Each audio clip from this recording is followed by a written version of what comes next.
Hi there, everyone. So let's just launch right back into the second part of this Baroque era overview. So we've hit upon Baroque affections and ornamentation as far as our definitions are concerned. Let's dig into figured bass now. Figured bass is a musical shorthand developed in the Baroque era in which numbers are placed below the bass line to show harmonic progression. This provides the structure for guided improvisation, which is performed or realized by the basso continuo. While we're at it, let's go ahead and define basso continuo as well. Basso continuo is a Baroque performance practice which generally involves two performers. One playing the notated bass line, one realizing the harmonies as indicated by the figured bass.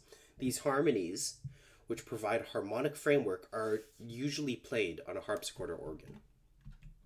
Now this excerpt up upon your screen comes from a trio sonata by Bach. You see these top two lines in treble clef. They don't really matter that much to us right now. We're really focusing on the bass clef line. We can see numbers under certain notes in the bass line. We have a 9 sitting under the A 6 under the F sharp, then there's a D without anything. Then another G with a 9, a B with a 6, and so on and so forth. This is figured bass. It's basically telling the keyboard player, either on harpsichord or organ, which harmonies to play, what the chords are. For those of you with some knowledge of harmony, for example, instead of writing something like Roman numeral 5 with a 4-3 beside it, figured bass says that between the given bass note, along with the 4-3, the indication of the inversion, you should know what chord and which inversion of that chord to play. It's just less convoluted than having both Roman numerals and a figured bass system moving in tandem together. This bass line, despite only being a singular line, is usually played by two players. One plays the bass notes as written, while the other improvises upon the given harmonies, and this is what we know as basso continuo. Now, figured bass can exist because the tonal language we use in Baroque era music is largely based upon the major and minor scales. Prior to the Baroque era, the predominant tonal language was modal. These modes were Ionian, Dorian, Phrygian, Lydian, Mixolydian, Aeolian, and Locrian. The Ionian mode is what we now consider to be a standard major scale. It's made up of a tone, tone, and semitone, followed by another tone, tone, tone, and finally another semitone. Each subsequent mode would essentially start one notch up on that tone, tone, semitone, tone, tone, tone, semitone rung. So take a look at this. Ionian. Tone, tone, semitone, tone, tone, tone, semitone.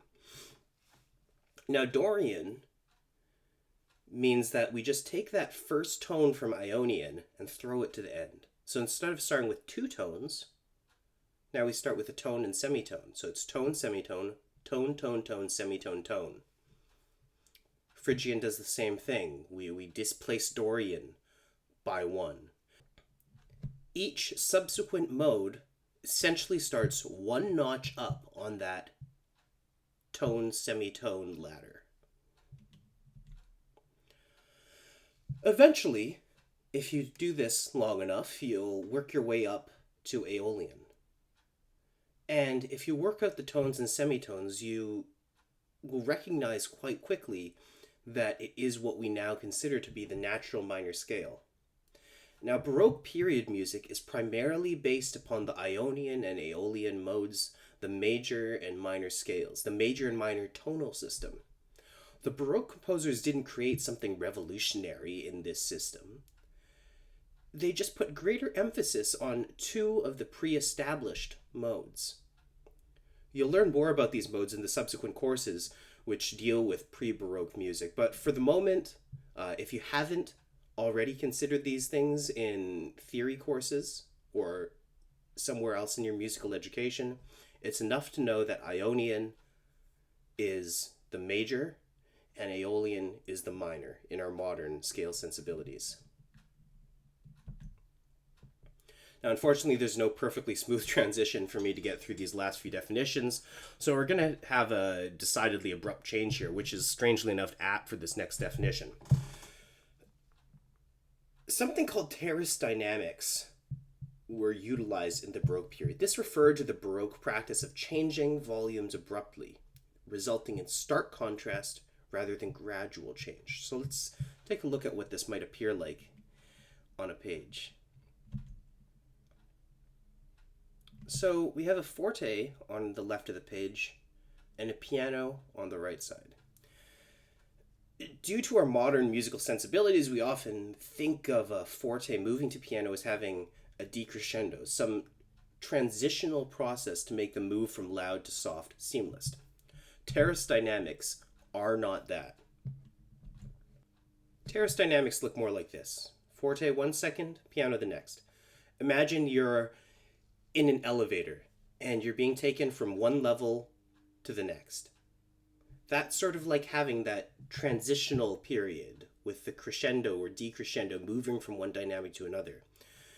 Terraced dynamics are more like teleportation. You're on level 3 1 second, you're on level 9 the next. Now, this can be achieved by a composer suddenly adding or subtracting instruments from the mix. By virtue of suddenly adding, say, 4 more violins to an ensemble, you'll be making more noise. By getting rid of 4 violins, you'll make less noise. You can also do it with just a single instrument. You don't have to create this effect by changing the size of the ensemble. You can simply tell people to play louder or softer suddenly. It's a fairly simple concept, but somehow contrary to our modern ear. And now we're down to 2 terms, homophonic and polyphonic textures. The RCM does not, strangely, provide any kind of keywords or phrases that they're looking for here, so we're going to turn to the New Oxford American Dictionary. Homophonic texture is music characterized by the movement of accompanying parts in the same rhythm as the melody. Now, this is in contrast with polyphonic texture, which is music in 2 or more parts, each having a melody of its own. Okay, let's make this a bit more straightforward by looking at some examples. The excerpt on your screen comes from a church hymn which shows very clearly homophonic texture. You see all the lines, all the parts moving together. The exact notes don't need to be the same, but the fundamental rhythm, the fundamental structure, is shared by all elements. Now, this is an excerpt of polyphonic music, and there's a clear distinction between this and the previous homophonic excerpt.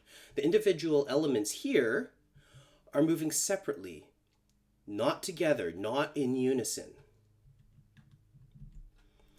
We can see some similar elements. For example, the circled passages are moving at the same time in the same rhythm with the same notes. We can also see that the circled blue passage is repeating the motive laid out in the circled red passage. This would seem to indicate that there's this fugal process going on, but we can discuss more about that when we get to Bach. For our purposes right now, it's enough to understand that despite similarities in repeated statements, there's multiple things going on at any given point within this excerpt. There isn't one dominating melody which all other elements in the piece support. That would be homophonic texture. One is homophonic, multiple is polyphonic. And we've come to the end of our Baroque era overview lecture. Next, we're going to take a look at the fundamental information you need to know about Vivaldi. Check out the link in the description for the slide deck, and head on over to studio515.ca to get more tips and tricks about exam writing, and to see the whole course laid out neatly. Thank you.